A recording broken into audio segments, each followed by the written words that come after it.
Bueno, buenos días a todos, o buenas tardes.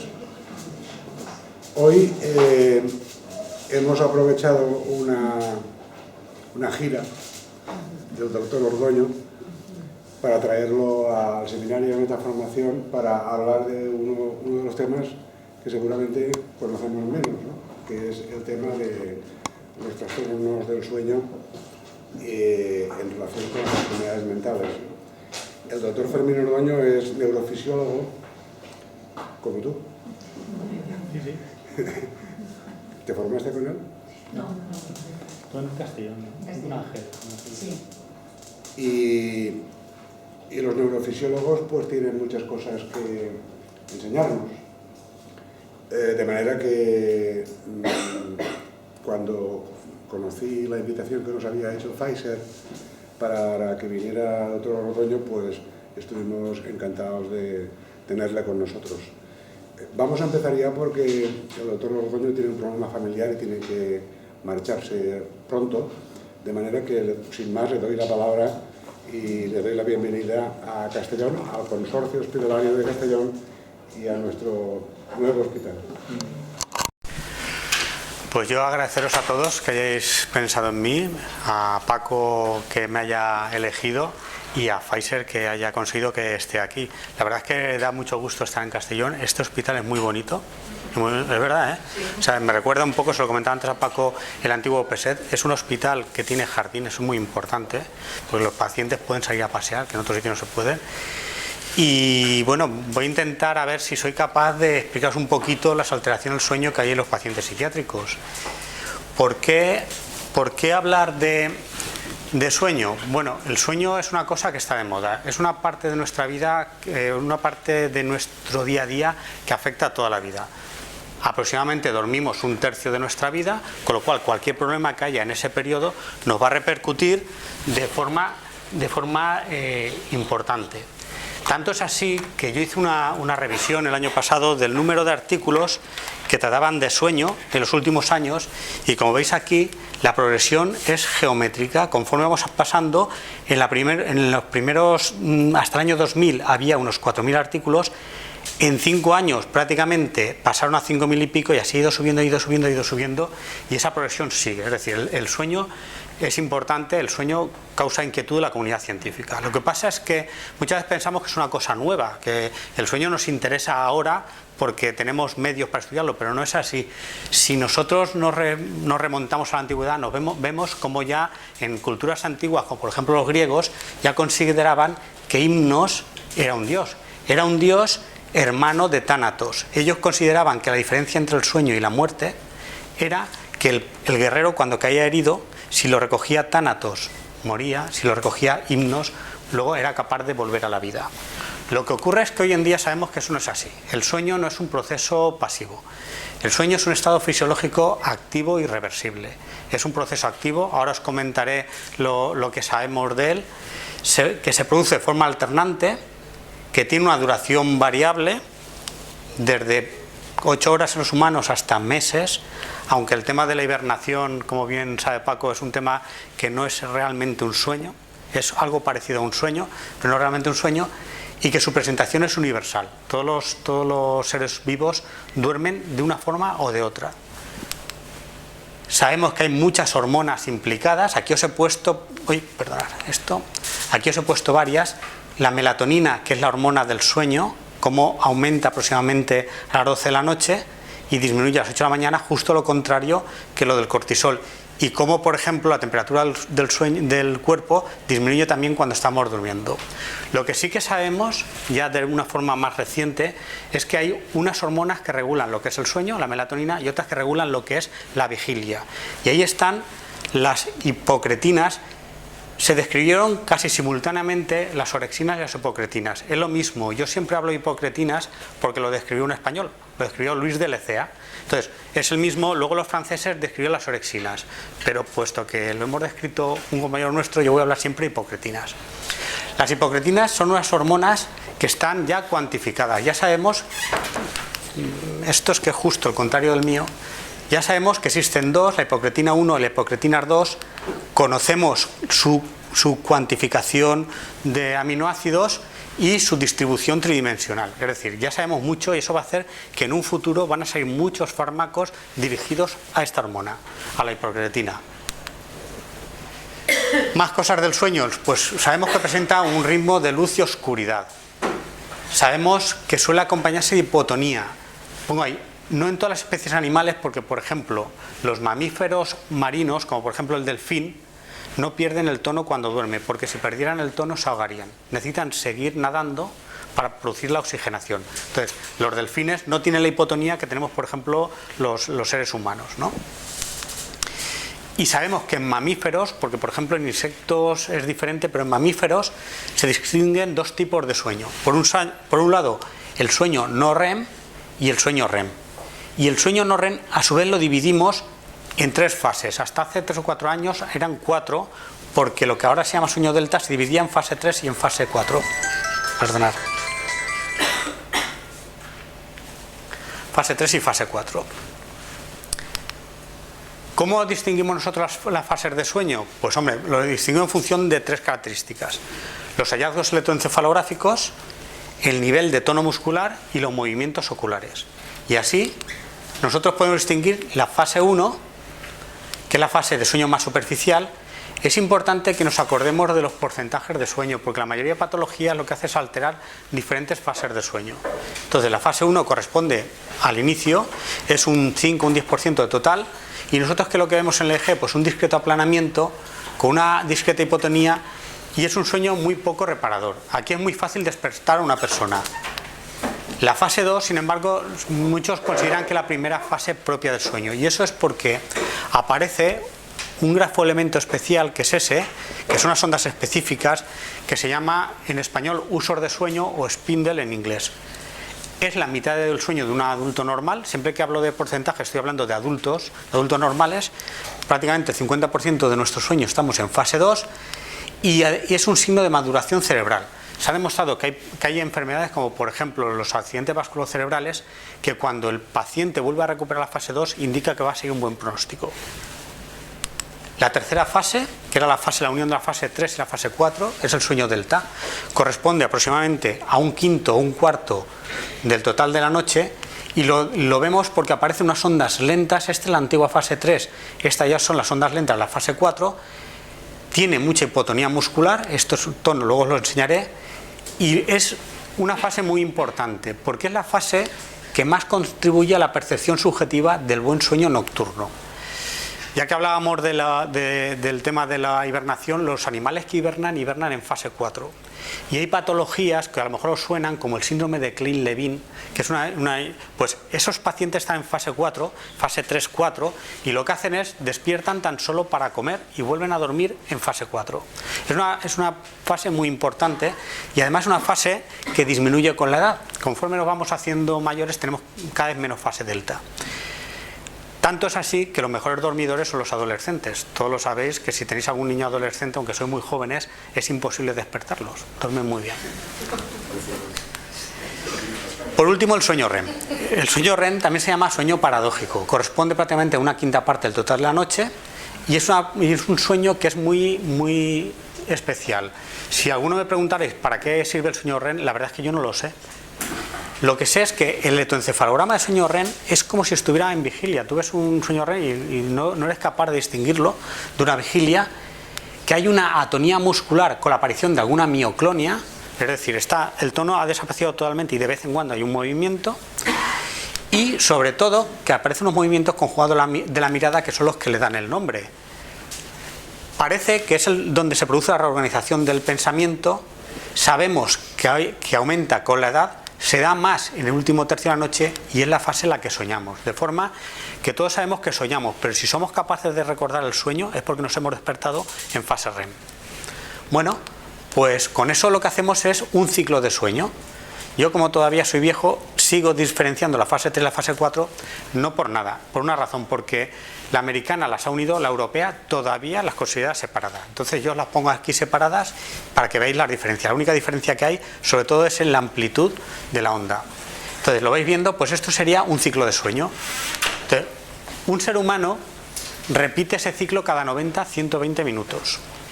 Y eso, que nosotros llamamos la arquitectura del sueño, va cambiando a lo largo de la noche. Ya os he comentado antes que al principio de la noche es más fase delta, al final de la noche más fase REM. Y también va cambiando a lo largo de la vida. Con eso nosotros hacemos esto, que es un hipnograma. Este hipnograma que tenéis aquí no es de un adulto normal, lo he traído como curiosidad, no vamos a hablar de él, pero curiosidad, es una narcolepsia. Es un paciente que desde la vigilia directamente entra en fase REM. Lo traigo como curiosidad. No es uno normal, pero que sepáis que nosotros con eso podemos ver la escalera y cómo va variando el sueño a lo largo de la noche en el paciente. Aquí veis cómo va variando las horas de sueño en función de la edad. Cuando nacemos dormimos entre 18 y 20 horas, al final de la vida estamos mucho más bajo. Y cómo van disminuyendo toda la fase de sueño, salvo la fase REM, que es la que aumenta conforme nos hacemos mayores. Realmente no aumenta, es que se mantiene estable. Las otras van bajando y la fase REM se mantiene estable. ¿Cómo podemos nosotros estudiar el sueño? Es una pregunta que siempre nos hacemos. Pues tenemos dos formas de hacerlo. Desde un punto de vista subjetivo, con las escalas de sueño, os he traído dos que son las dos más utilizadas. Esta es el Epworth, la escala de Epworth, donde vemos la cantidad la posibilidad que tiene un paciente de quedarse dormido y se cuantifica. Y esta otra es la escala Mohs. Traigo siempre la escala Mohs por una razón. Todo el mundo los utiliza en los ensayos clínicos, pero ¿algunos sabéis utilizarla? O sea, todo el mundo, veréis ensayos clínicos de todo el mundo. Ha dado una puntuación de 23 en la escala Mohs, que eso lo vemos así. ¿Y eso qué significa? Bueno, la escala Mohs es una escala muy compleja. A mí me costó mucho entenderla porque es una escala que mide varios parámetros del sueño. De hecho, mide 7 ejes. 7 ejes y la latencia del sueño se mide ahí. Tiene un número determinado, son 14 preguntas y cada pregunta tiene una puntuación. Y dependiendo de la puntuación que consigues en cada pregunta, se repercute en uno de los ejes de sueño. Entonces, una puntuación, esto es un ejemplo, de 87 no quiere decir nada, que es lo que nos ponen siempre los estudios, porque lo que es importante es que este paciente tiene una puntuación sobre todo en la integración de la arquitectura, está hecho adrede, ¿vale? Entonces, para poder utilizarla, nosotros tenemos, esto es un Excel donde la enfermera recoge los parámetros y automáticamente nos dice cuál es el eje que está alterado. Los estudios sabéis que dicen, se ha pasado una escala Mohs y tiene 23. Bueno, eso no significa nada, ¿vale? Bien, después de este inciso, también tenemos otros métodos de estudio. Y hay métodos objetivos, y ahí diferencio dos formas de hacerlo. Una forma cuantitativa, es decir, cuánto dormimos. Y ahí utilizamos, ahí utilizamos la actigrafía y luego una forma cualitativa que es la polisomnografía. ¿Sabéis lo que es una actigrafía? Bueno, la actigrafía realmente es esto. Este es el actígrafo antiguo que tenemos en el servicio. Este es el moderno, que tiene más sensores. Realmente es un reloj que mide varias variables. Movimiento, este que tenemos aquí también tiene sensor de luz, sensor de temperatura, y mediante un algoritmo que está validado, lo que nos hace es, este es el software, ahí es donde se le pone y nos saca esto. Esto es una actigrafía de un paciente normal. Lo que podemos ver es cómo durante una semana, este que tenemos nosotros nos permite monitorizar hasta un año. Esta persona ha dormido y cada vez que le encuentra, el algoritmo que utilizamos es el SADE, que es el que está validado por la Americana de Sueño. Entonces, a partir de ahí él te dice que aquí, por ejemplo, ha dormido, que aquí, por ejemplo, que son sobre las 6 de la tarde, ha hecho una siesta, mientras el resto de días no. Ventajas, se hace en el día a día, el paciente lo lleva encima, es un reloj y nos permite monitorizar mucho tiempo. Para los insomnios, la prueba de elección. Porque si tú pones a un paciente en una unidad de sueño, lo llenas de cables y encima le ponemos un ojo rojo, que es la cámara de infrarrojos, que no duerma no quiere decir nada. Puede no dormir por el propio agobio. Entonces, esto, la ventaja que tiene es que además de que puedes mantenerlo un mínimo de una semana, es lo que dice la Americana, pero en el nuestro puede llegar hasta un año, sí que lo vemos en su propio ambiente. La polisomnografía, esto es lo que hemos comentado. Ventaja de la polisomnografía, prueba cualitativa, vemos canales de eje, vemos canales de tono, vemos canales de calcio, movimientos de los ojos y tantas variables como queramos estudiar. Por ejemplo, aquí está puesto respiración nasal, torácica, abdominal, movimientos del tibial izquierdo y del tibial derecho, si lo que queremos descartar son movimientos periódicos de las extremidades. Entonces nos permite añadir tantas variables como queramos estudiar. ¿Y por qué hablar de sueño con psiquiatras? Pues aquí os he traído una cita de Don Quijote de la Mancha. Ya en el siglo XVII sabían que del poco dormir y del mucho leer se seca el cerebro de forma que viene a perder el juicio. Es decir, ya sabían que las personas que duermen poco o duermen mal pueden acabar desarrollando una enfermedad psiquiátrica o, que es el otro tema, que los pacientes con patología psiquiátrica normalmente asocian un trastorno de sueño, ¿vale? Entonces, la última clasificación de los trastornos del sueño, esto, como es el contrario del mío, que diferencia 8 grupos, el grupo 7 está dedicado tanto a trastornos neurológicos como a trastornos psiquiátricos, porque por la frecuencia que tienen estos pacientes de trastorno del sueño. Antes de hablar del trastorno del sueño en los pacientes psiquiátricos, yo lo que quería hacer es un pequeño resumen de qué fármacos tenemos nosotros ahora para el control del sueño. Habrán fármacos que vais a utilizar y otros que os van a sonar porque a lo mejor hay patologías que vosotros no seguís, por ejemplo el SAOS, pero bueno, que lo sepáis. A lo mejor dentro de 10 años yo os doy una charla y no os hablo de ningún fármaco porque están saliendo medicinas maravillosas como este aparatito que dice que cura el insomnio y que simplemente te lo cargas en el teléfono y te cura el insomnio. Yo la verdad es que lo he probado y no funciona, pero ahí está la vía, ¿no? Entonces, mientras eso no sea así, hay una serie de medidas que tenemos que adoptar a la hora de tratar el sueño. Las medidas higiénicas y dietéticas es lo que todos decimos que hay que hacer. ¿Y los que alguno de vosotros habéis probado y que funciona? ¿Alguien le ha funcionado solo con medidas higiénicas y dietéticas? No os cortéis si os ha funcionado. Es decir, realmente hay que decirlo, son medidas de perogrullo, lo lógico, pues hay que conservar un patrón de sueño regular, ¿vale? La cama solo sirve para 2 cosas, ¿vale? Hay que mantener la habitación oscura, silenciosa y ventilada. El tema del alcohol siempre lo saco, sobre todo con vosotros, porque es muy importante. Pequeñas dosis de alcohol sabéis que inducen el sueño, pero los grandes bebedores duermen fatal. Entonces, lo mejor es no consumir alcohol. Acostarse con hambre contra la ingesta de comida copiosa, pues lo sabemos. Entonces, eso hay que decirlo.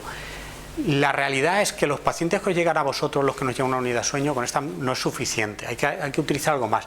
Pero nunca está de más volver a insistir en ellos, ¿eh?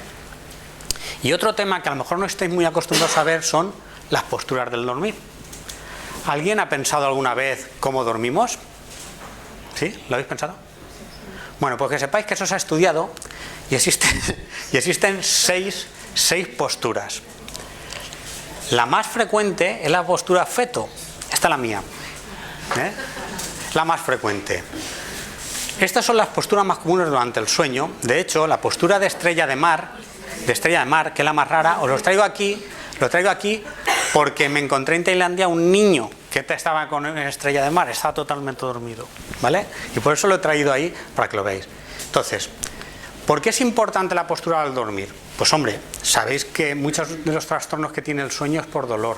Cuando una persona duerme en mala postura, le duele y se despierta. Entonces, ¿qué es lo que nosotros recomendamos? Pues eso, la mejor posición para dormir es de lado con una almohada entre las piernas. Si tienes dolor de espalda, todo esto es dentro de las recomendaciones que nosotros damos, ¿eh? Tienes lumbalgia ciática, ponte un cojín bajo las rodillas. Si te duele la espalda, tienes artrosis, duerme con orientar fuera la rodilla en una almohada cervical. Realmente esto es lo que se recomienda, cómo se tiene que dormir. Si duermes de lado, hay que hacer esto. Si duermes boca arriba, hay que hacer esto. Sobre todo esto es muy importante en los pacientes con SAOS, ¿eh? Que se levante un poquito el cuello. Vosotros normalmente no veis SAOS como primero, pero sí que los veis como que hay pacientes que tienen un SAOS, ¿eh?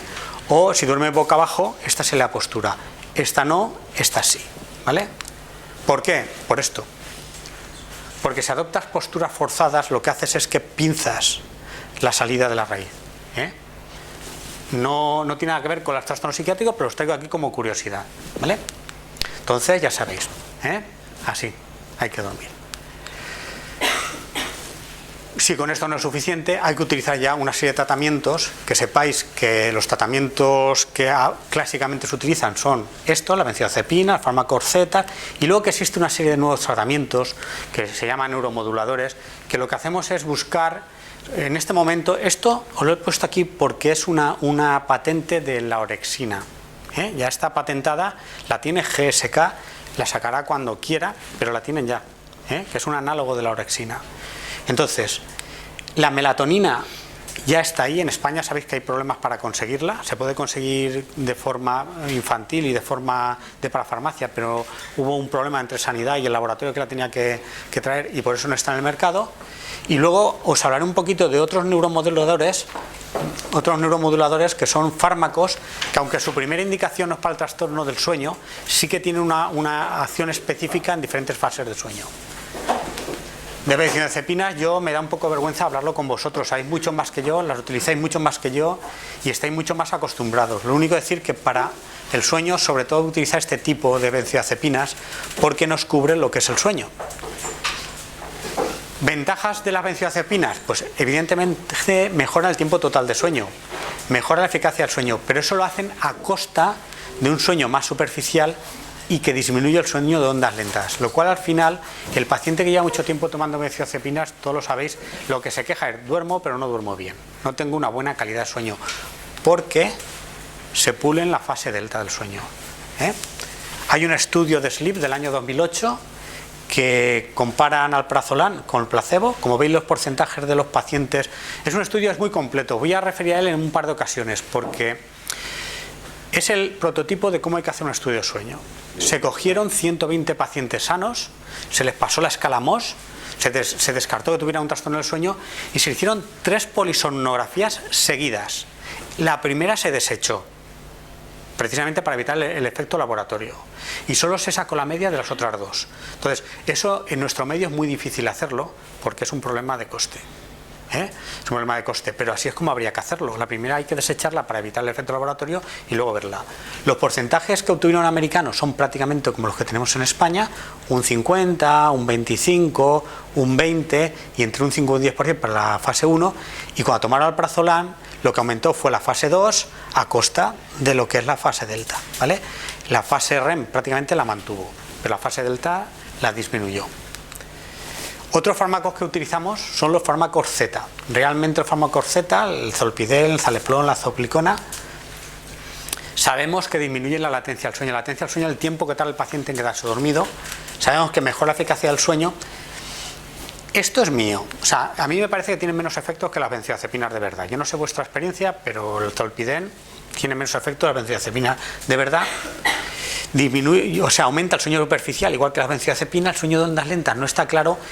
Y están empezando a aparecer ya efectos secundarios cuando los mantienes mucho tiempo. Con el zolpidem se ha descrito ya síndromes de ingesta nocturna.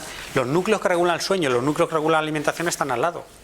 Entonces, sabéis que cuando una persona tiene un déficit de sueño, come más. El síndrome de la salida de guardia lo sabéis todos, ¿no? Entonces, cualquier fármaco que actúe en esos núcleos, de alguna manera está actuando en los que hay alrededor. Otros fármacos que, aunque no están directamente indicados en el trastorno del sueño, sí que lo estamos indicando, es el Depras. El Depras todos lo hemos utilizado. Es muy seguro en ancianos y se usa sobre todo en pacientes que precisan un ISRS que no perturba el sueño. Problema, como la mayoría, disminuye el sueño delta. La mirtazapina, bueno, este tiene menos efecto directo sobre la arquitectura del sueño, se utiliza en insomnio ocasional por sus propiedades hipnóticas y sedantes. Pregabalina. ¿Por qué os traigo aquí pregabalina? Os traigo aquí pregabalina porque yo empecé a conocer pregabalina a raíz del estudio del SLEEP. El estudio del SLEEP ese que habéis visto desde el 2008. Entonces, hay sitios donde se está utilizando como inductor de sueño. Y de hecho nosotros participamos en un estudio multicéntrico en el insomnia precisamente para utilizar pregabalina por el efecto que tiene sobre el sueño. Entonces, ¿por qué? Porque realmente pregabalina aumenta el tiempo total del sueño y sobre todo aumenta el sueño en fases lentas, el sueño de ondas lentas. Sabemos que tarda más tiempo de la benzodiazepina en hacer efecto y sabemos que tiene otros efectos, sobre todo asociados a que lo uses muy rápido. Si aumenta muy rápido la dosis, lo sabéis, puede producir mareo. Pero bien utilizado, la verdad es que es de los fármacos que aumenta la fase 4. Tanto es así que nosotros lo estamos utilizando en el insomnio ocasional y nos va bastante bien. Últimamente, yo no voy a hablar aquí de piernas inquietas, pero se ha incluido como fármaco de primera elección el síndrome de piernas inquietas. Yo no sé si habéis visto gente con piernas inquietas, os mostraré un vídeo, porque por los efectos que tiene sobre las disestesias, las parestesias en ese tipo de pacientes. Los pacientes no duermen bien y encima tienen disestesias. Entonces este fármaco es ya de primera elección junto con los agonistas dopaminérgicos. Vosotros no soléis ver, pero vamos, que lo sepáis. Luego si queréis lo comentamos. Este es el estudio del SLEEP. El SLEEP lo que hicieron fue estos 3 fármacos, el alprazolam, el placebo y la pregabalina, ¿vale?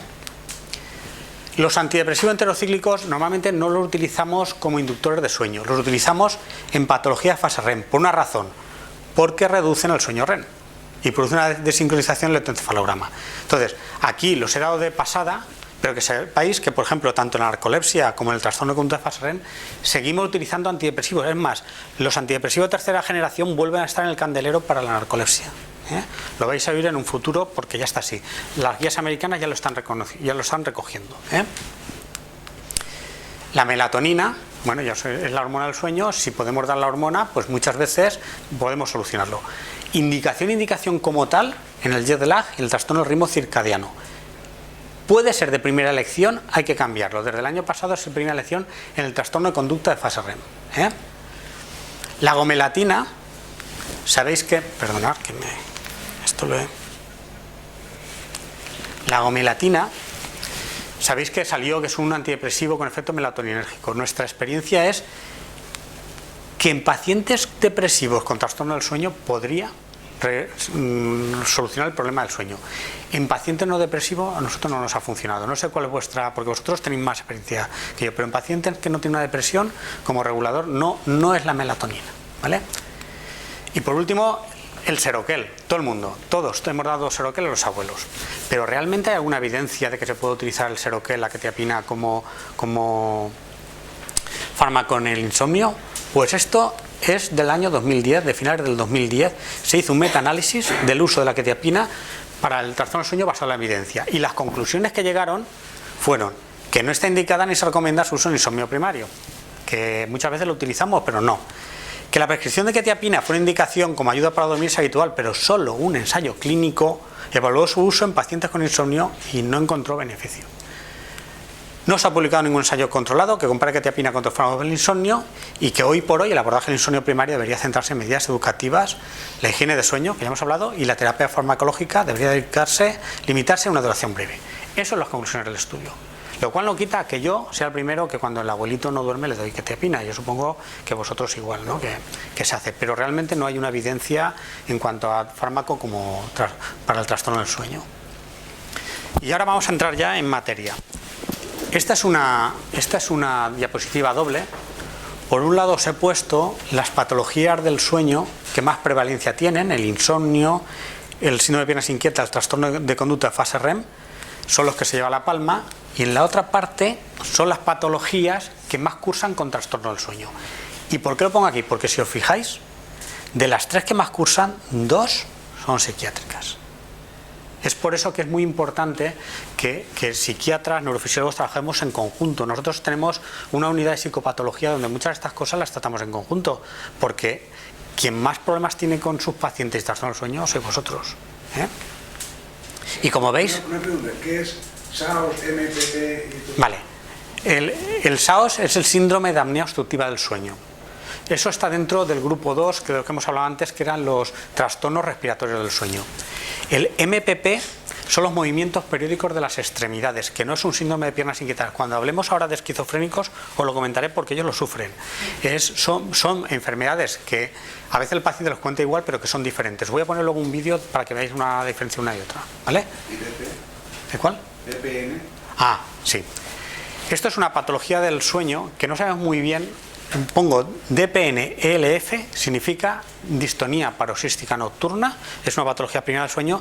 ELF es la epilepsia nocturna del lóbulo frontal, porque parece ser que son 2 puntos de una misma enfermedad. Entonces, si lo que predomina son las descargas de los núcleos de la base, lo que vemos es una DPN, una distonía paroxística nocturna. Si lo que predomina son las descargas a nivel del lóbulo frontal, vemos una epilepsia nocturna del lóbulo frontal, que característicamente solo se da por la noche. Es eso. No iba a hablarlo, pero vamos, que sepáis. A veces nos pasamos con las siglas. Cortarme y preguntarme lo que nos veáis, porque muchas veces pensamos que todos sabemos y yo a veces veo siglas y no... Como si me dedico a poner todos los nombres, no cabe en la diapositiva. Si veis alguna sigla y no entendéis, me lo preguntáis, ¿vale? Bueno, voy a empezar por la depresión, porque la depresión es el paradigma de enfermedad psiquiátrica con trastorno del sueño. Sabemos que el 90% de los pacientes con depresión tiene alteración del sueño, que la mayoría de ellos cursan con insomnio segunda mitad, pero que un 15% sufre de hipersomnia, justo lo contrario, se van durmiendo por ahí. Y sabemos que la polisomnografía de estos pacientes es muy específica de la depresión endógena. Tanto es así que muchas veces con la polisomnografía nosotros vemos y decimos, este paciente que no estará deprimido. ¿Y qué es lo que vemos nosotros en un paciente deprimido cuando hacemos una polisomnografía? Bueno, pues tiene una latencia prolongada del sueño, tarda más en dormirse. Luego además tiene el sueño fragmentado, se despierta mucho. Se despierta a las 3 o 4 horas de haberse dormido. El sueño REM, que normalmente está al final, se acorta la latencia del sueño REM y se desplaza a la primera mitad de la noche. ¿Os acordáis que antes he dicho que el sueño REM estaba en la segunda mitad? Pues el paciente deprimido lo tiene en la primera mitad. Y el sueño delta, la fase 3-4, se desplaza al final, que es cuando el paciente se despierta. Por eso los deprimidos se quejan de que duermen mal, porque justo es un insomnio de segunda mitad y no les da mucho tiempo a tener fase delta. Y estos, lo pongo ahí, que son suficientemente típicos como para servir de diagnóstico diferencial de la depresión endógena. Cuando vemos eso, casi os podemos asegurar que es una depresión endógena. ¿Qué ocurre cuando el paciente lo que tiene es una hipersomnia? Pues ahí es menos frecuente y lo que sugiere ya es que hay un trastorno bipolar. En este caso, la latencia del sueño REM está diversamente relacionada con la gravedad de la depresión, es decir, cuanto más corta es la fase REM, mayor es la gravedad de la depresión, y cuando le damos cuando le dais antidepresivos tricíclicos, si mejora la fase REM, sabemos que va a funcionar bien el paciente deprimido. Solo en estos casos donde lo que ocurre es una hipersomnia. Otra patología es la esquizofrenia. Así como la depresión está muy estudiada, tenemos muchísimos estudios de sueño en deprimidos, yo he estado revisando y en esquizofrenia, probablemente por los problemas que todos pensáis, de hacer un estudio de sueño en un paciente esquizofrénico, y más si está en agudo, pues hay muy pocos. Hay muy pocos. Sabemos que el trastorno del sueño más frecuente en el paciente esquizofrénico es la dificultad para iniciar o mantener el sueño, que se da en un 30-80% de los pacientes. Esto es un estudio que se hizo en el 2004, revisando aquellos estudios que tenían polisomnografía, son unos 20. De depresión hay miles, en esquizofrénico hay unos 20. Y encima no todos estaban hechos con la misma metodología, con lo cual las comparaciones son muy especiales. Con lo cual, yo lo que he hecho ha sido sacar las conclusiones que llegó el metaanálisis y dice que lo que se encuentra en general en la polisomnografía del paciente esquizofrénico es hay una reducción de la eficacia y la cantidad de sueño. Hay un aumento de la latencia, tarda más en dormirse, hay un aumento de la fase 2 y 4 de los estudios encontraron una disminución del sueño de las lentas. Lo que pasa es que como solo eran 4-20, los hallazgos no son significativos, pero parece que por ahí apuntan las cosas. Como veis, el sueño delta, estamos todo el rato con el sueño delta, el sueño delta, el sueño delta. ¿Vale? También se vio un aumento de la densidad REM. Y la latencia REM está muy relacionada con los datos clínicos, es decir, cuanto más agudo está el paciente, más tiene trastornada la latencia REM. Y esto, que venía un poco antes de lo que nos ha comentado Paco, es curioso. El 21% de los pacientes tienen movimientos periódicos de las extremidades. Cuando hablamos dentro del grupo de trastornos del movimiento del sueño, hay dos que se lleva la palma: el síndrome de piernas inquietas y los movimientos periódicos de las extremidades. Por los esquizofrénicos, 1 de cada 5, 1 de cada 4 lo tienen, y en particular tienen síndrome de piernas inquietas. ¿Por qué os digo eso? Porque a veces no conseguís que el paciente se duerma, porque a lo mejor lo que hay que hacer es asociarle o un agonista dopaminérgico o un fármaco para que nos controle el SPI, ¿vale? Porque el paciente tú lo estás bien llevando, pero si todas las noches, justo en el momento de iniciar su sueño, empieza a tener movimientos de tipo mioclónico en las piernas, pues difícilmente se va a dormir. O sea, el estudio es bastante reciente, es del año 2007, pero vamos,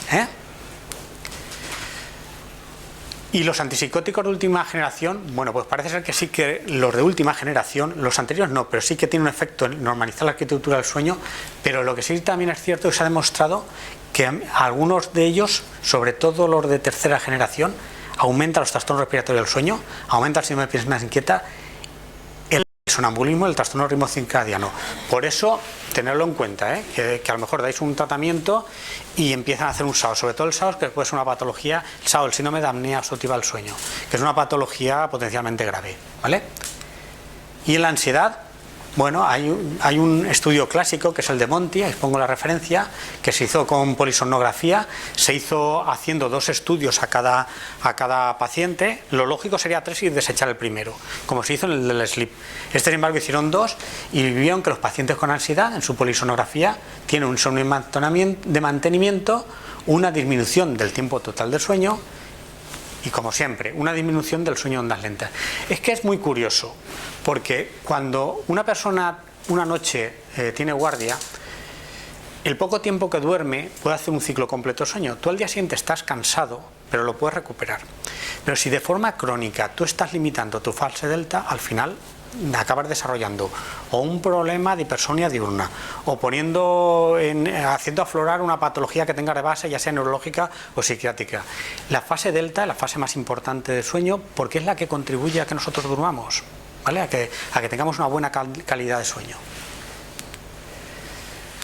En el tratamiento del trastorno del sueño, en la ansiedad, vosotros utilizáis 3 tipos de fármacos para la ansiedad: la benzodiazepina, los inhibidores de la recaptación de la serotonina y los moduladores alfa-2 delta, ¿no? La benzodiazepina ya lo hemos comentado, lo vuelvo a insistir por el tema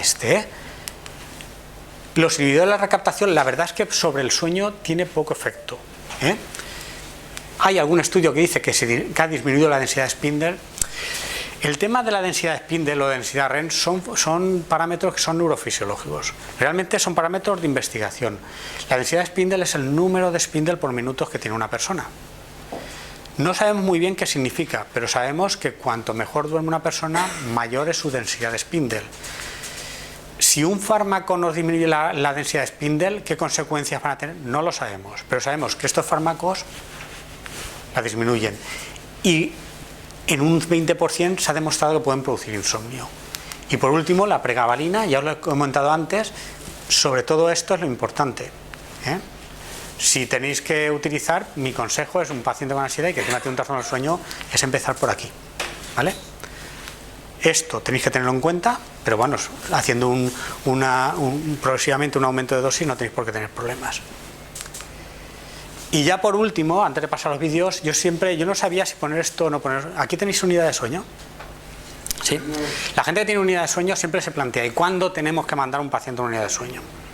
Porque claro, es decir, si todos los que estáis aquí me mandáis un paciente diario, bloqueáis una unidad de sueño. Entonces habría que hacer una serie, hay que consensuarlo. O sea, esto siempre, nosotros allí en el Arnau, la verdad es que con psiquiatría muy bien y con atención primaria muy bien. Porque nos hemos dedicado a hacer sesiones conjuntas, igual que las que tenéis aquí, con los diferentes centros de salud del área, y con lo cual hay mucha fluidez. Es muy fácil que te llame por teléfono y mira, tengo un paciente que tiene esto, ¿a ti qué te parece? Lo que pasa es que sí que es cierto que si eso no es así, pues habría que tener un mínimo de criterios a la hora de mandarlo. Yo he puesto aquí una serie de premisas que está sacado de estas reuniones y es que es así. O sea, la mayoría de pacientes con patología del sueño son diagnosticados y detectados en atención primaria. Tenemos que ser humildes, nosotros no vemos nada más que solo la punta del iceberg, Entonces siempre la relación con primaria tiene que ser buena. Luego, la mayoría de pacientes son tratados en atención primaria y son seguidos en atención primaria. Es decir, solo un bajo porcentaje de pacientes deberían ser remitidos a una unidad de sueño porque esto debería funcionar. Ahora, sí que es cierto que es necesario un diagnóstico correcto. Esto está puesto aquí porque está consensuado con ellos, porque a veces el médico de familia tiene problemas. Si ya viviendo en un entorno hospitalario tienes problemas de diagnóstico, el médico de familia pues todavía vive en un ambiente, está mucho más agobiado, mucho más presión y encima no tiene nuestros medios. Hay que tener empatía y muchas veces decimos, qué peñazo, otro insomnio que me está mandando. Pero hay que saber el medio en el que él se mueve. Cuando un médico de familia te llama por un paciente, él ya normalmente ha pasado por aquí y lo que quiere es que le echemos una mano. Yo rompo una lanza en favor de primaria, ¿vale? Y entonces, ¿cuándo hay que derivar? Bueno, pues nosotros las conclusiones que hemos llegado es cuando el diagnóstico no esté claro. Si realmente tiene un problema de sueño y no tiene claro el diagnóstico, eso tiene que ser derivado en una unidad de sueño. Cuando el tratamiento no sea eficaz, es decir, tú tienes un síndrome de piernas inquietas, pero ese paciente no te funciona, tú le das un agonista dopaminérgico, le das pregabalina o incluso un opiáceo y no te funciona, hay que derivarlo, ¿vale? Cuando aparezcan efectos secundarios inexplicables, A ver, de las 5 recomendaciones que nosotros consensuamos, esta y esta, a mí me parecen las más importantes. Cuando cambia la sintomatología sin causa, paciente que tenéis bien, que tiene una sintomatología y de golpe la sintomatología del sueño le cambia, hay que derivarlo. Algo está pasando ahí que ha trastocado todo.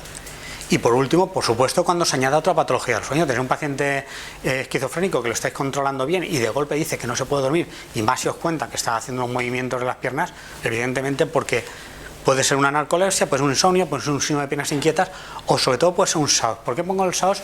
Porque la mayoría de fármacos, sobre todo las benzodiazepinas que utilizamos para el insomnio, producen depresión respiratoria y está contraindicado en paciente con SAOS. Entonces, un paciente insomni que tenga un SAOS no deberíamos utilizar benzodiazepinas. Sabéis, yo no sé si lo sabéis, pero ha habido muchos fármacos que están contraindicados en pacientes con SAOS. ¿Vale? Y bueno, esto es lo que yo os quería contar. Esto yo quería que sea un poquito una guía. Entonces, si queréis, podemos hacer dos cosas. O hablamos ahora, o os presento una serie de vídeos de diferentes patologías así para que las veáis y luego si queréis charlamos, lo que ya vosotros queráis. ¿Los vídeos? ¿Sí? A mí me gustaría hacerte una consulta, ya que estamos aquí. Sí. Y es, ¿los calambres nocturnos tienen algo que ver con las piernas inquietas o es otra cosa? Los calambres nocturnos son vasculares, pero los Imnis Jerk, hay una serie de patologías del sueño que cursan con movimiento. Ahora os voy a presentar una prueba que nosotros sí que utilizamos habitualmente. Es un problema económico. Nosotros que lo tenemos aquello bastante bien negociado con dirección, que es el test de inmovilidad sugerida, porque es el que nos permite diferenciar los calambres nocturnos de, por ejemplo, el síndrome de piernas inquietas. Los calambres nocturnos normalmente son de causa vascular, pero hay patologías del sueño que clínicamente es como un calambre y si no tienes un método para objetivarlo, la verdad es que no tienes muchos problemas para hacerlo. Entonces, si queréis primero veis las diferentes pruebas y luego si queréis hablamos un poquito más de alguna otra patología que os interese. A ver.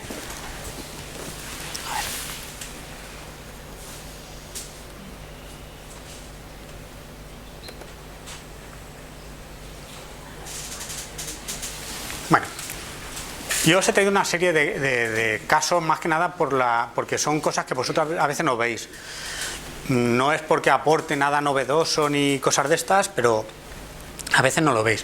El primer caso es un síndrome de apnea del sueño. ¿Nosotros cómo vemos un paciente con un síndrome de apnea del sueño? Hombre, habitualmente ya la tipología no lo dice. Está en estrella de mar. ¿Os acordáis que os he dicho que hay que poner una... ¿Vale? Tiene un vientre totalmente globuloso y lo que nosotros vemos, esto es una polisonografía estándar, aquí veis los movimientos tibial izquierdo se nos ha ido, o sea, todo el mundo saca las cosas bonitas, yo voy a sacar las cosas que hacemos, se van, pero por eso ponemos de sobra. Entonces el tibial izquierdo se nos ha ido y esto es el movimiento, o sea, el flujo nasal, torácico y abdominal. Entonces lo que vais a ver, si funciona, que yo creo que sí, lo que vais a ver es, este es el cursor, ahora empezará, espero que empiece, vale, empieza, esto es una desaturación, esto es el número de ronquidos que hace, pim, pim, pim, pim, pim, pim, y luego, a partir de aquí, él está respirando, el canal abdominal y el torácico empieza a pararse, ahí lo veréis, sin embargo el nasal empieza a hacer una lucha, empieza a luchar, lo vais a ver ahí, a partir de ahí va a cambiar de página, y cada rayita es un segundo, es 1, 2, 3, 4, 5, 6, 7, 8, 9, 10, 11, 12, 13, 14, 15, 16, 17, 18, 19, 20, 21, 22, 23, 24, 25, 26, 27, 28, 29, 30, 31 segundos en parada. Hasta, ¿qué ocurre? Que ya se despierta, ¿vale? Y el sueño y se lo fracciona, ¿vale? Intentar hacer una prueba de estar 30 segundos sin respirar, ¿vale? Esto es un síndrome de piernas inquietas. A ver, el síndrome de piernas inquietas yo solo os pongo por curiosidad, ¿no? No he entrado en el tema del diagnóstico, que sepáis que nosotros, por ejemplo, la actigrafía una de las posibilidades que tiene es que nos mide los movimientos, y lo utilizamos mucho en casa del paciente para que nos mida movimientos, para hacer un TIS, que lo vais a ver luego, un test de movilidad sugerida. Esto es un síndrome de piernas inquietas. Esto está hecho a la mitad de la prueba. Tú coges un paciente y le dices no te muevas durante 1 hora, y un síndrome de piernas inquietas no aguanta ni 10 minutos, y más si tú le dices que no se mueva, porque le creas una sensación de que no puede. Entonces, para que veáis lo que es, pero lo que tenéis que imaginar es lo que pasa, que esto pasa todas las noches en el momento de irse a dormir. Todas las noches, para arriba, para abajo, los movimientos. Allí los pacientes me dicen, tinc difícil les cames. Y una noche, otra noche no pueden dormir, se tienen que levantar, se tienen que volver, ¿vale? Es una patología que en sí no es grave, pero a la larga puede producir muchos trastornos, ¿vale? Cuando no tenemos bastante con el actígrafo, o cuando tenemos dudas del diagnóstico, hacemos un TIS. TIS son las siglas de test de inmovilidad sugerida. Cogemos al paciente, lo ponemos en una cama y le decimos no te muevas. O sea, intenta no moverte pase lo que pase.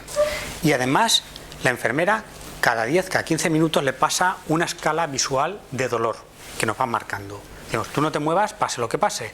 Y nosotros lo que hacemos es, aquí se ve muy mal, pero tiene una serie de sensores en las piernas para cuantificarlo, y luego además lo grabamos, porque grabándolo, si luego queréis, yo creo que debemos tener aquí de algunas charlas de piernas inquietas las diferencias que podemos ver con un TIS para el síndrome de piernas inquietas. Luego si da tiempo, pues no sé cómo vamos a ir, lo vemos. Pero vamos, que nosotros lo que podemos hacer es diferenciar los movimientos. Esto es un TIS de un paciente con síndrome de piernas inquietas. ¿Vais a ver los saltos que da? Eso no es un calambre, el calambre es otra cosa,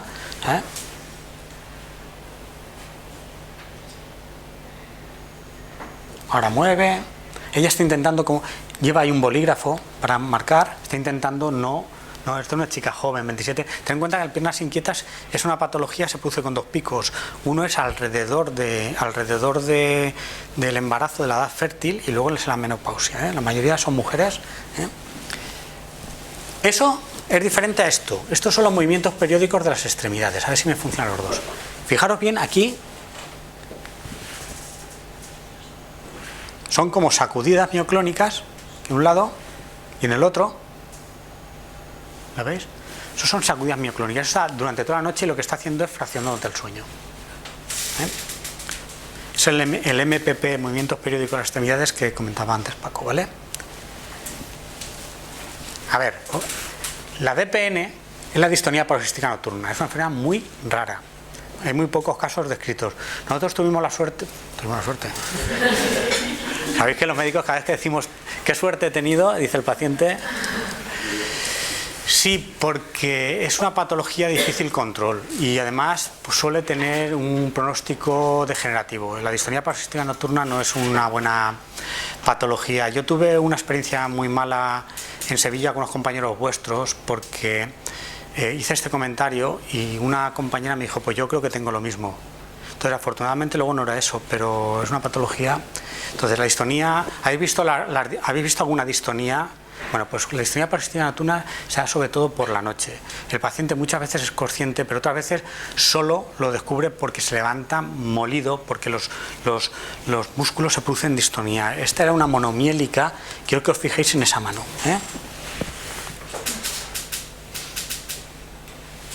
Como la mano va girando, va contrayéndose, hasta el punto que el dolor despierta.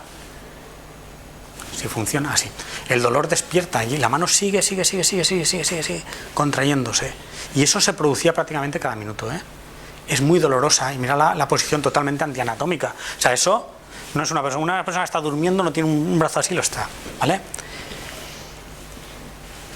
Ahora trae una pesadilla al adulto. La pesadilla al adulto, simplemente como curiosidad, como lo vemos nosotros, normalmente nosotros ponemos también al lado el trazado.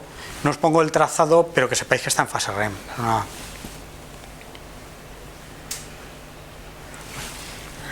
Se despierta en fase REM, se despierta desorientada, ni nos dormimos todo el cerebro de golpe, ni nos despertamos de golpe, parte de su cerebro todavía sigue durmiendo, y entonces se encuentra, luego ya se da cuenta y ya se puede quedar durmiendo.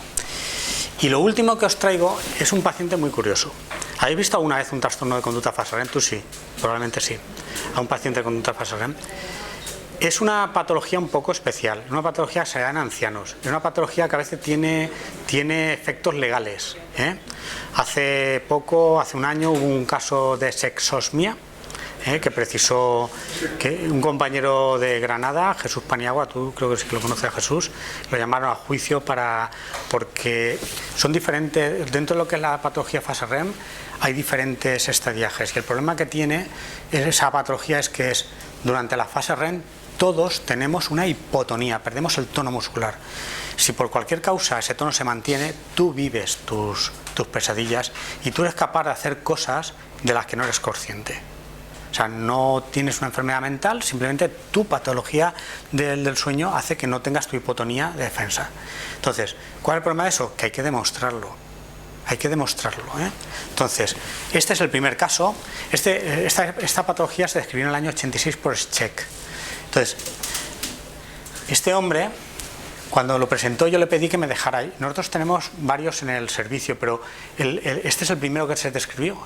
O sea, cuando veis el artículo de Scheck, este es el paciente, porque él lo presentó y me dejó que lo pusiera. Yo no sé si a la hora de grabar, si no sale de aquí, porque es lo que te comenté, ¿sabes? ¿Vale? Entonces, yo, si os parece, le voy a dar voz. Bueno, no sé. Está durmiendo, lleva ahí el eje puesto, la polisonografía.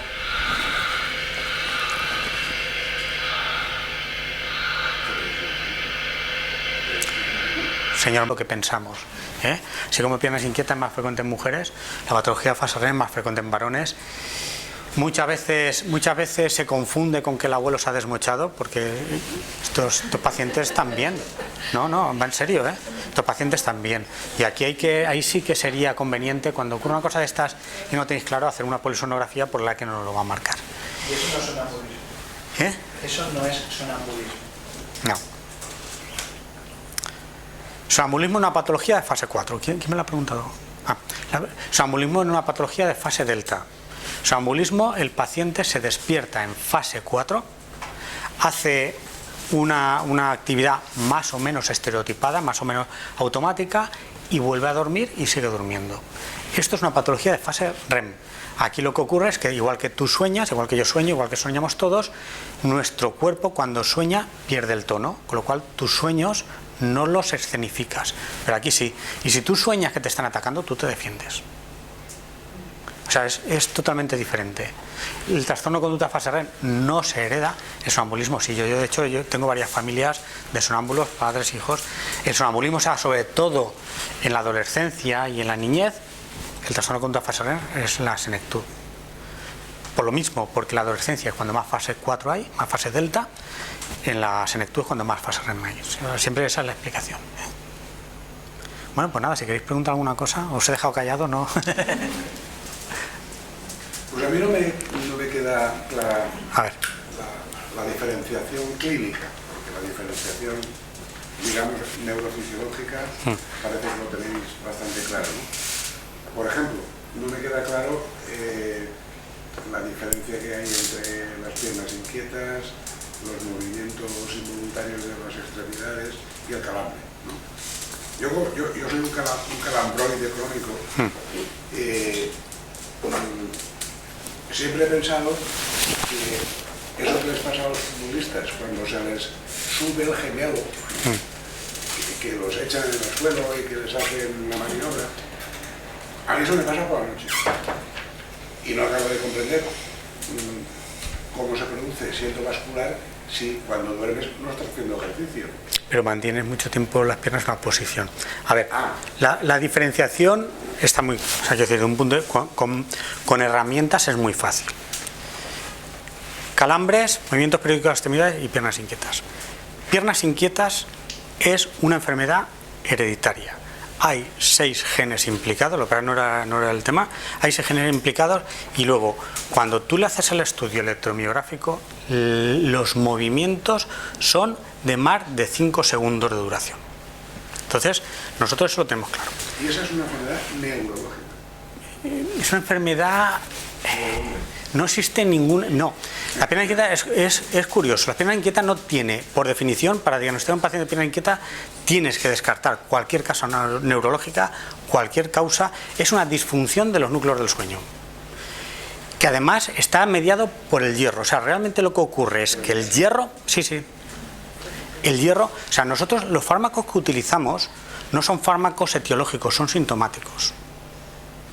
O sea, tanto los agonistas dopaminérgicos como los opiáceos, como últimamente pregabalina, que son los que tenemos de primera elección, solo van los síntomas. Y lo que ocurre es una disfunción de los núcleos que regulan el sueño. Una disfunción. De hecho, la dopamina no es tan eficaz como los agonistas de 2, porque no es un defecto de receptor ni una déficit de dopamina como el Parkinson. Y los estudios que se han hecho en necropsias de pacientes de síndrome de piernas inquietas han mostrado que su nivel de dopamina es normal. Normal, no hay diferencia con respecto a los pacientes normales, que los dopaminérgicos sí. Tú cuando haces una necropsia ves que en los núcleos, todo lo que es la sustancia negra, falta dopamina. Entonces, hay un transportador a través de la barrera hematoencefálica del hierro, que es la ferritina, pero la ferritina a nivel del líquido cefalorraquídeo, que está disminuida en estos pacientes y está mediado por uno de los 6 genes que están en esta enfermedad.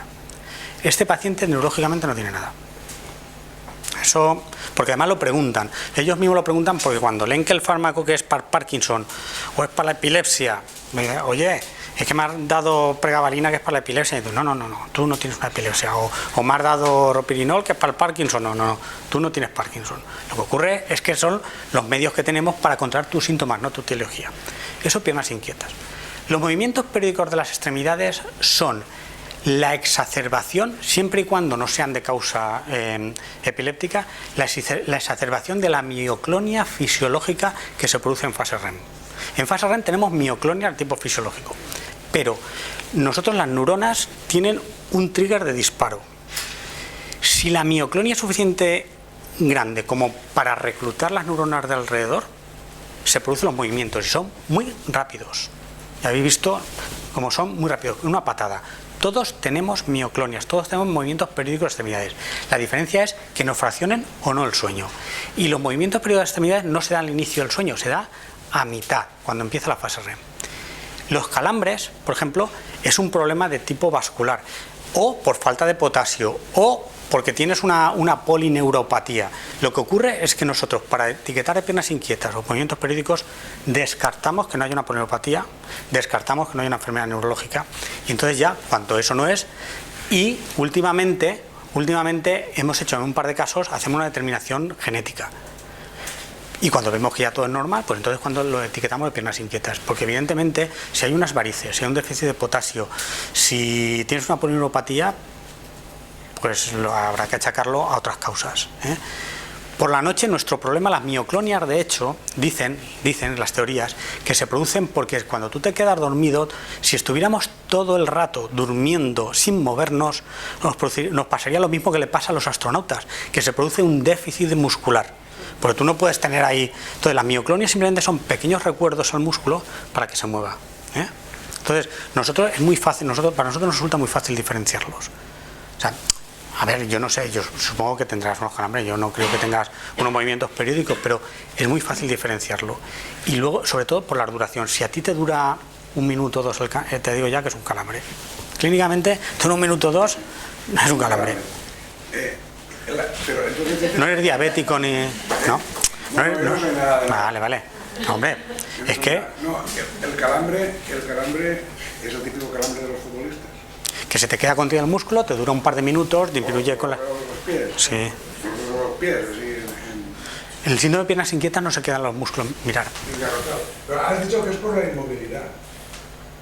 Sí, claro, cuando son de causa vascular es por la inmovilidad. Por la inmovilidad. Mirad lo que dura. Eso no es un calambre. O sea, es que... O sea, viéndolo, no. Y el siguiente... A ver si... Mira lo que dura ahí.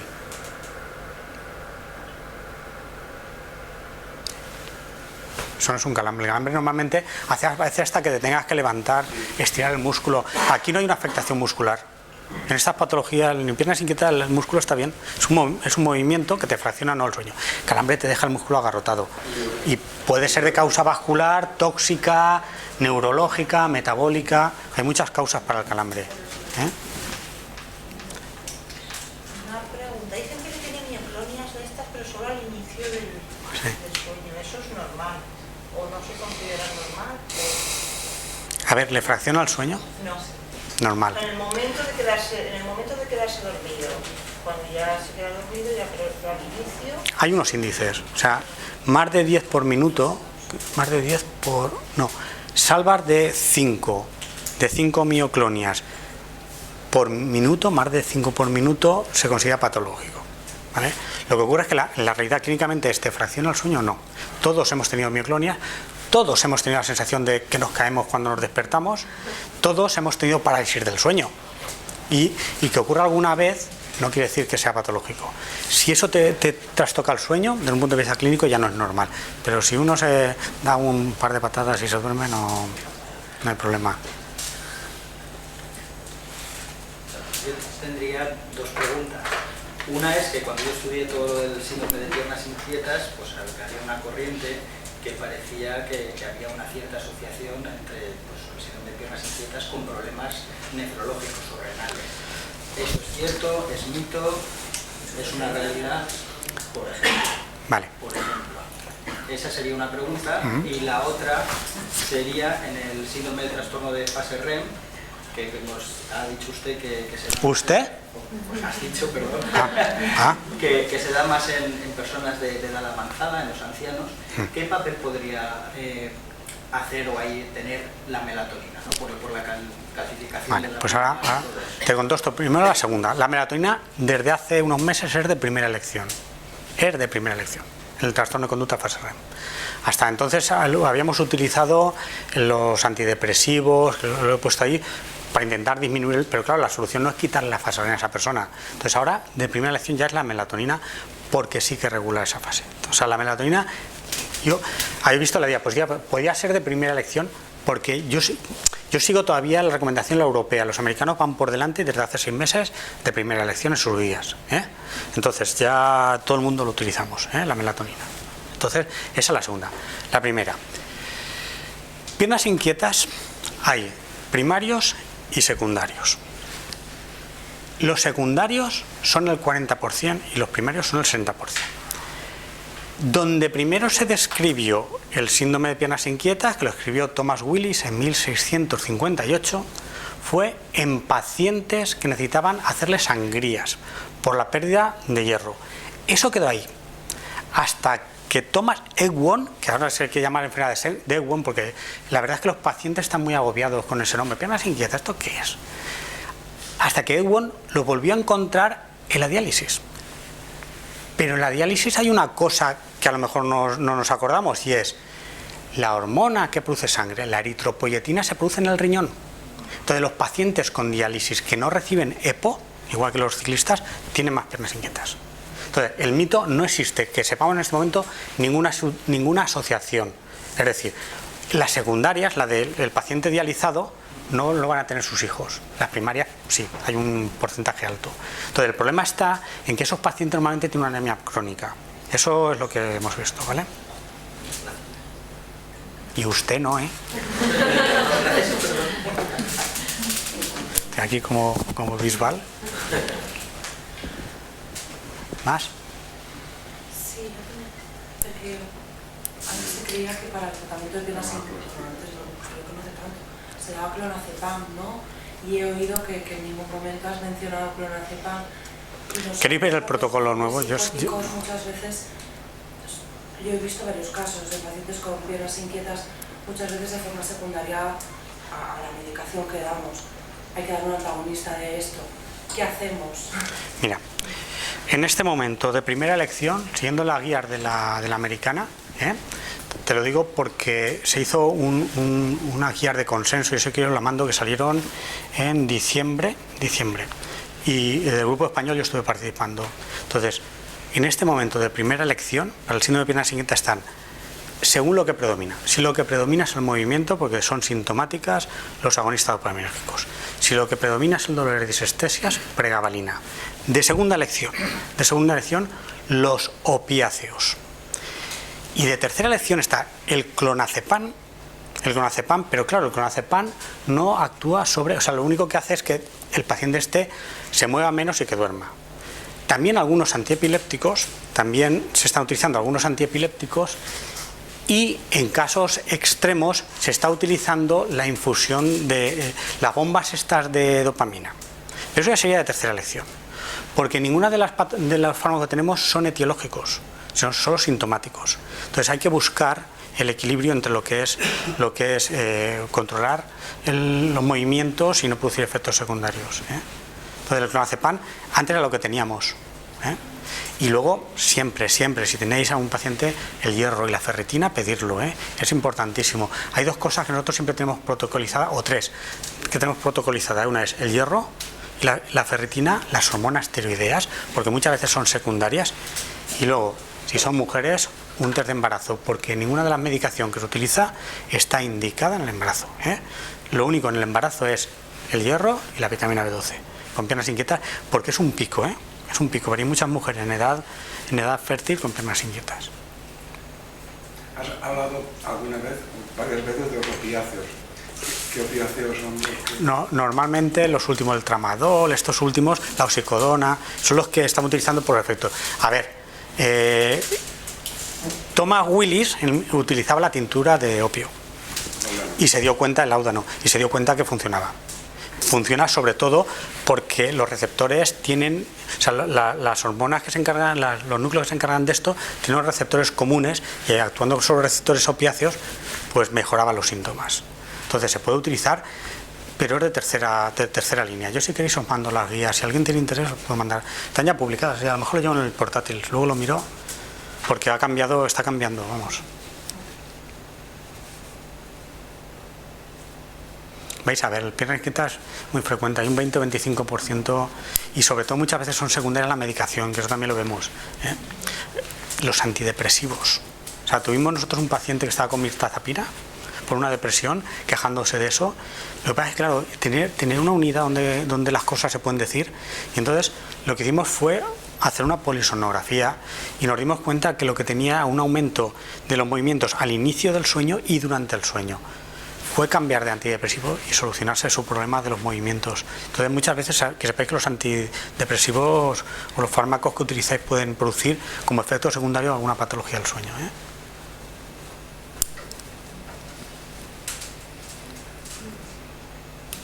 Bueno. Una curiosidad personal. En tu experiencia clínica, ¿has visto casos de gente con ritmos alterados, de ritmos ultradianos del sueño, que periodos más prolongados?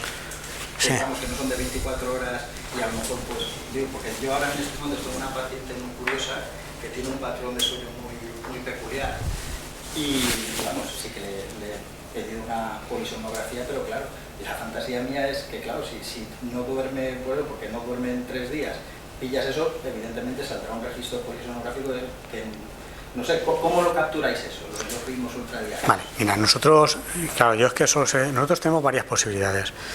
Esto va por escalones. Lo primero que hacemos con estos pacientes es hacer una actigrafía.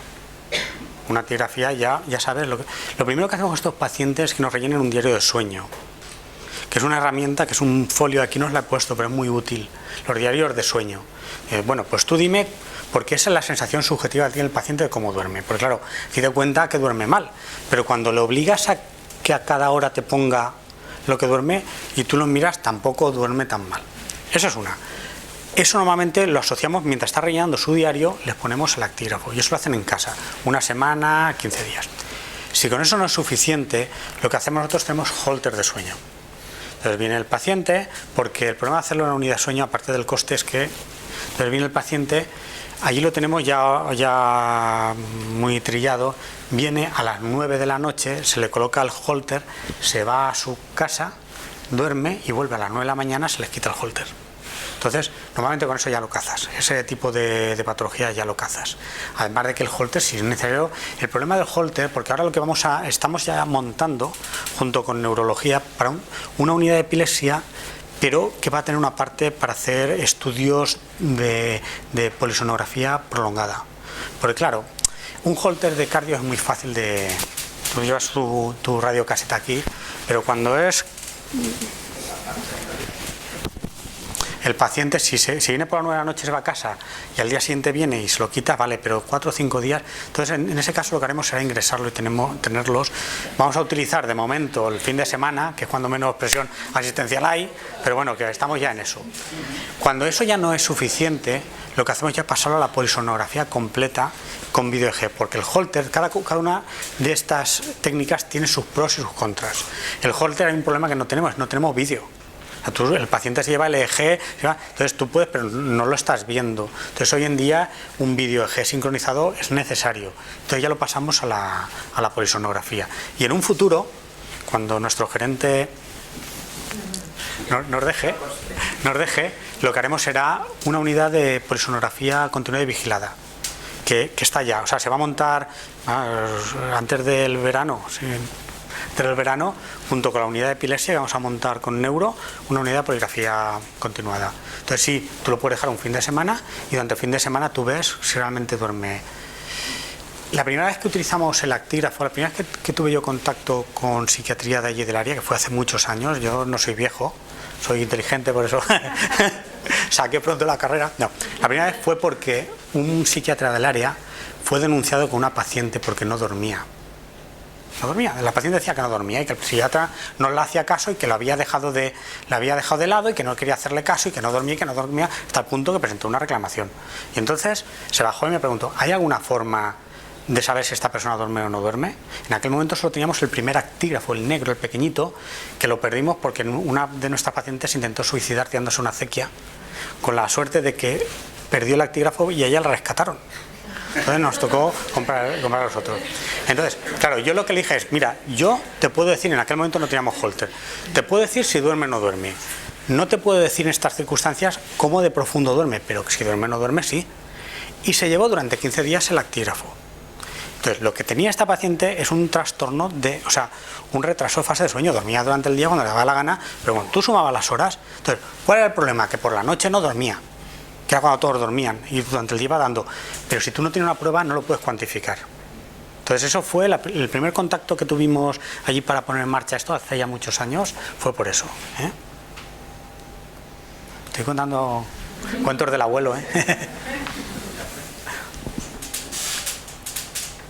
Bueno. ¿Ya? Bueno. Bueno, muchas gracias.